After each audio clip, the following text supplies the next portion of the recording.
प्यारे बच्चों, आइए आज हम आपको संदर्भ और प्रसंग इन दोनों शब्दों के बारे में बताते हैं। संदर्भ किसे कहते हैं और प्रसंग क्या होता है, इन दोनों में क्या अंतर है।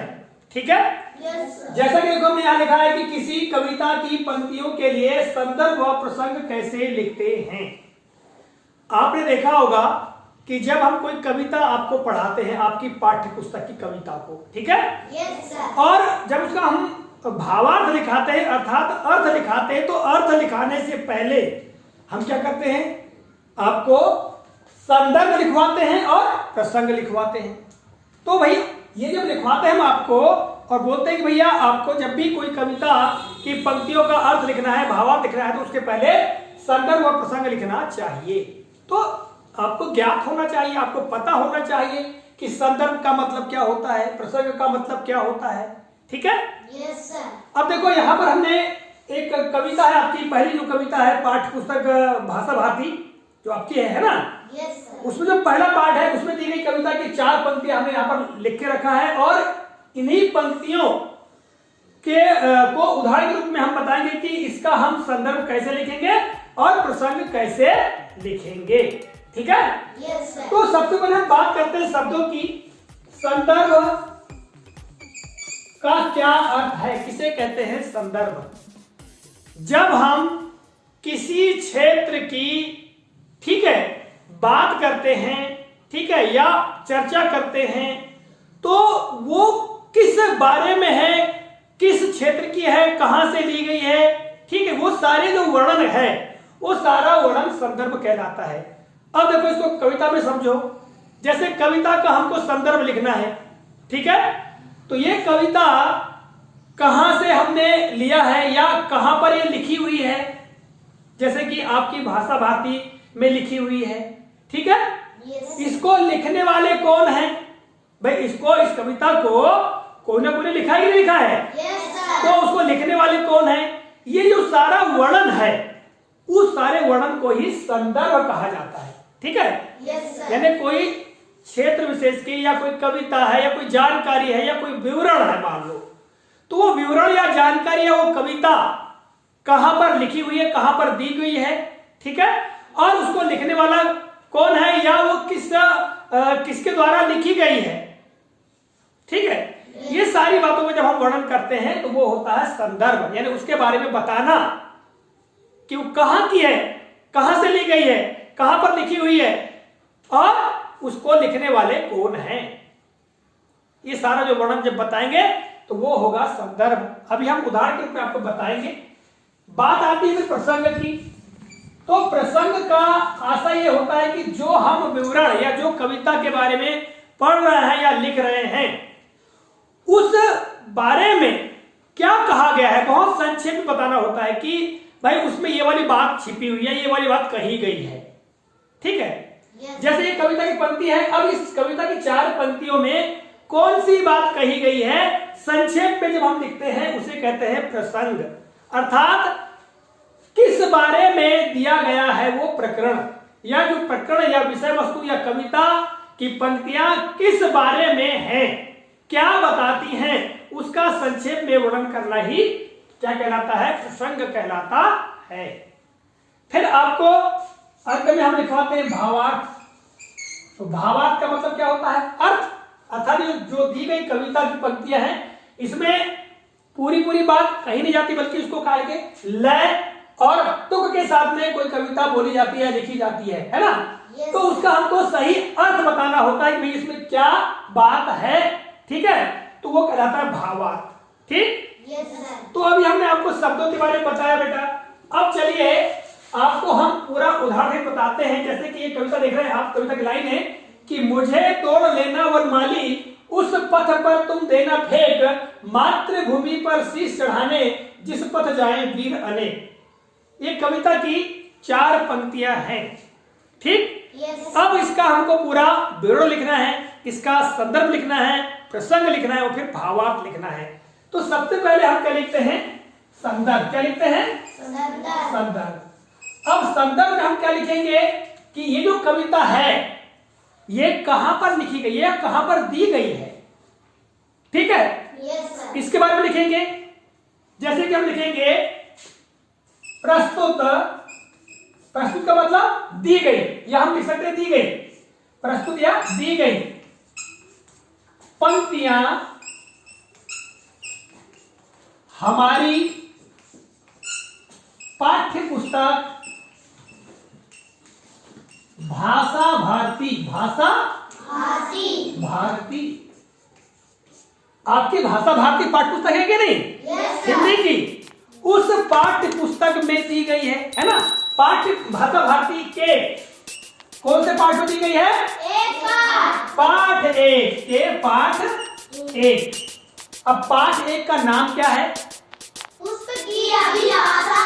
पुष्प की अभिलाषा, पुष्प की अभिलाषा, ठीक है। इसको सिंगल इन्वर्टेड कॉमा यानी एकल उद्धरण चिन्ह के अंदर लिख देते हैं। पुष्प की अभिलाषा से ली गई है, देखो हमने यहां लिख दिया कि ये जो कविता की पंक्तियां हैं कहां से ली गई हैं? हमारी भाषा भारती पाठ्य पुस्तक के पाठ एक। यदि मान लो ये पाठ 4 होता या पाठ 10 होता तो हम क्या लिखते हैं कि प्रस्तुत यानी दी गई पंक्तियां हमारी पाठ्य पुस्तक भाषा भारती के पाठ 10, ये जो भी पाठ का नाम रहता लिखते हैं ना। यहां क्रमांक बदल जाता कि तू पाठ 1 में दी गई है, इसलिए हम पाठ 1 पुष्प की अभिलाषा से दी गई है। अब इसको उस कविता को यानी पुष्प की अभिलाषा कविता को लिखने वाले रचनाकार हैं कवि, है ना। जो कविता लिखता है उसको कवि कहते हैं या रचनाकार कह सकते हैं। और लेखक किसको कहते हैं? जो कोई गद्य लिखता है, मतलब कोई निबंध है, कहानी है ना, उनको लिखता है उसे कहते हैं लेखक। तो ये कवि कौन है?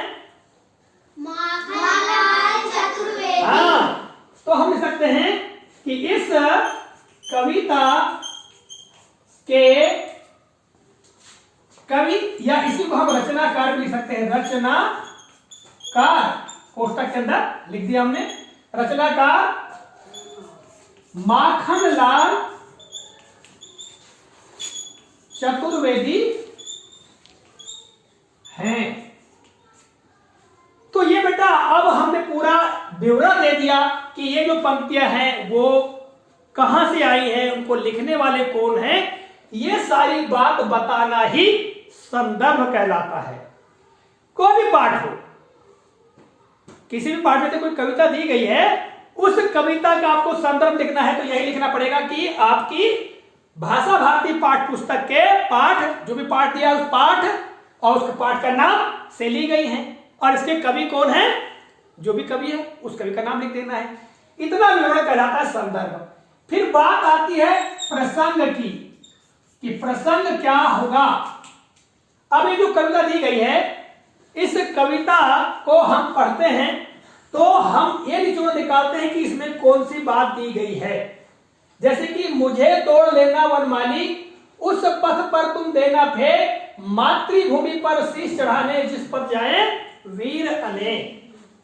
तो यहां पर पुष्प की अभिलाषा पाठ है, पुष्प यानी होता है फूल। तो यहां पर फूल ने अब अपनी देशभक्ति को प्रकट किया है। भाई यहां देशभक्ति प्रकट हो रही कि नहीं हो रही है? फूल की देशभक्ति, कि वो कह रहा है कि भाई मुझे तोड़ लेना वनमाली, यानी वनमाली मुझको तोड़ लेना और उस रास्ते पर फेंक देना जिस रास्ते से बहुत सारे वीर सैनिक जो अपने देश की रक्षा करने के गुजरते हैं, उस रास्ते पर फेंक देना। मतलब वो अपनी क्या बता रहा है? देशभक्ति को प्रकट कर रहा है। तो हम यहां पर क्या लिखेंगे?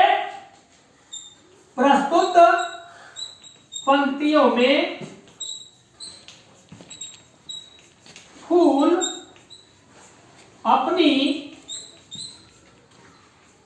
देशभक्ति, या इसी को हम देश प्रेम भी कह सकते हैं, है ना। कोष्टक में आप लिख सकते हो देश प्रेम को प्रकट कर रहा है। यहां पर यह हो गया उसका प्रसंग कि भैया इन पंक्तियों में क्या कहा गया है, कौन सी बात है। तो इन पंक्तियों में केवल वही बात है कि एक जो फूल है वो फूल अपनी देशभक्ति यानी देश प्रेम को प्रकट कर रहा है। अब देश प्रेम को किस प्रकार प्रकट कर रहा है उसको हम लिखेंगे भावार्थ में। भावार्थ या इसको अर्थ भी कह देते हैं, अर्थ। ठीक है, यस सर। अब हम भावार्थ लिखेंगे, कैसे लिखेंगे? उक्त पंक्तियों में फूल वनमाली से कह रहा है, कह रहा है यहाँ पर मुझे तोड़ देना वनमाली, कह रहा है कि हे वनमाली, हे वनमाली तुम मुझे तोड़ लेना, तुम मुझे तोड़ लेना, आगे ना, मुझे तोड़ लेना वनमाली। और अगली पंक्ति में उस पथ पर तुम देना फेंक, पथ यानी रास्ता। हाँ, तोड़ लेना, और उस मार्ग या उसी को क्वेश्चन को रास्ता लिख सकते हैं, रास्ता में फेंक देना। ये दो पंक्तियों का अर्थ हो गया। फूल कह रहा है कि हे वनमाली तुम मुझे तोड़ लेना और उस मार्ग में या उस रास्ते पर फेंक देना। अगली पंक्तियों का अर्थ लिखेंगे आगे कि मातृभूमि पर शीश चढ़ाने जिस पर जाए वीर अनेक, यानी आगे लिखेंगे फेंक देना जिस मार्ग से वीर सैनिक, है ना, वीर अनेक, यहां वीर अनेक का वीर का मतलब वीर सैनिक से आशा है। ठीक है, हाँ, वीर सैनिक अपनी मातृभूमि की रक्षा करने के लिए, देखो है ना, रक्षा करने के लिए, अपने आप को बलिदान करने के लिए। यहां पर मातृभूमि पर शीश चढ़ाने, यहां पर मातृभूमि पर शीश चढ़ाने का कहने का अर्थ है कि मातृभूमि की रक्षा करने के लिए अपने आप का बलिदान करने, यहां जगह नहीं, हम यहां लिख देते हैं, है ना, करने जाए मतलब जाते हैं, ठीक है, या गुजरते हैं। Yes sir. गुजरते हैं। तो इस तरह से ये अर्थ हो जाएगा, इसका भरा भावार्थ है कि भाई उक्त पंक्तियों में फूल वनमाली से कह रहा है कि हे वनमाली तुम मुझे, यहां पर इस प्रकार का इसमें मुदक से लगना चाहिए, है ना, कि हे वनमाली तुम मुझे तोड़ लेना और उस मार्ग में, मार्ग यानी रास्ता में, है ना, फेंक देना जिस मार्ग से वीर सैनिक अपनी मातृभूमि की रक्षा करने के लिए अपने आप का बलिदान करने के लिए गुजरते हैं, या हम चाहें तो जाते हैं भी लिख सकते हैं। ठीक है बेटा? Yes sir. तो इस तरह से ये इसका क्या हो जाएगा, भावार्थ हो जाएगा। तो अब आपको समझ में आया यस सर। किस तरह से किसी कविता की पंक्तियों का संदर्भ, प्रसंग और भावार्थ लिखा जाता है। एक बार संक्षेप में और समझ लो। दी गई जो पंक्तियां हैं यानी कविता की लाइनें हैं, उन लाइनों के बारे में हम ये लिखते हैं कि वो कहां से ली गई हैं, ठीक है, या कहां पर लिखी हुई हैं और उसको लिखने वाले कौन हैं। ठीक, ये बात को हम संदर्भ में लिखते हैं। प्रसंग में हम लिखते हैं कि उन पंक्तियों में कौन सी मुख्य बात कही गई है, मूल बात क्या है। जैसे कि इन पंक्तियों में मूल बात, फूल अपनी देशभक्ति को, अपने देश प्रेम को प्रकट करता है, ये मूल बात है ना। उसी मूल बात को हमको प्रसंग में लिख देना है और भावार्थ में एक एक पंक्ति का हमको पूरा पूरा अर्थ, यानी प्रत्येक शब्द का अर्थ समझते हुए पूरा लाइन से, जैसा कि कोई कहानी लिख रहे हैं, है ना, या कोई वर्णन लिख रहे हैं, उस प्रकार से हम लिख सकते हैं। तो इस तरह से बेटा आपका संदर्भ, प्रसंग और भावार्थ होता है। और इस प्रकार जब आप लिखेंगे तो आपको बहुत अच्छे नंबर भी मिलेंगे, अंक भी मिलेंगे, है ना। अभी आप छोटी कक्षा में हैं, जब बड़ी कक्षा में जाओगे तो आप लोगों को और भी ज्यादा स्पष्टता से समझ में आएगा। आपको भी इतना ही समझना है कि भाई किसी कविता का संदर्भ लिखना है तो वो पंक्तियां कहां से ली गई हैं, कौन से पाठ में हैं और उसको लिखने वाले कौन है, ये लिखना है। संदर्भ में उस पंक्तियों का उन पंक्तियों की मूल बात को लिखना है और भावार्थ में हमको एक एक पंक्ति का अर्थ किसी कहानी की तरह वर्णन करना है कि यहाँ क्या कहा गया है, उसी बात को अपने शब्दों में लिखना है। ठीक है, यस सर। बहुत बढ़िया, बोलिए जय हिंद। जय हिंद।